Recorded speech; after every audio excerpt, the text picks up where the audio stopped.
Welcome to the Startup Funding Espresso. I'm Hall T. Martin, where we talk about how to raise funding and invest in startups and the time it takes to drink an espresso. If you have a question about startup funding or investing, please go to the website, startupfundingespresso.com, and type in your question into the chat bot in the lower right corner to receive an answer. I hope you enjoy this episode. Hello, this is Hall T. Martin with the Startup Funding Espresso, your daily shot of startup funding and investing. In running a family office, there are several key operational objectives for the family office to achieve. Here's a list of key areas to consider. Governance. This includes leadership, board management, communications, and succession planning.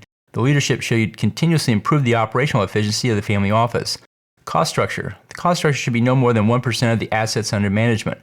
Where possible, use variable cost structures to match services to the volume of business in the family office. Skills. The family office should have access to the necessary skills to run the business. This includes both hired professionals as well as outsourced services.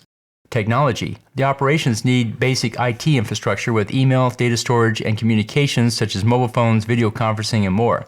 The rise of cloud computing provides more integration between communication channels and data storage.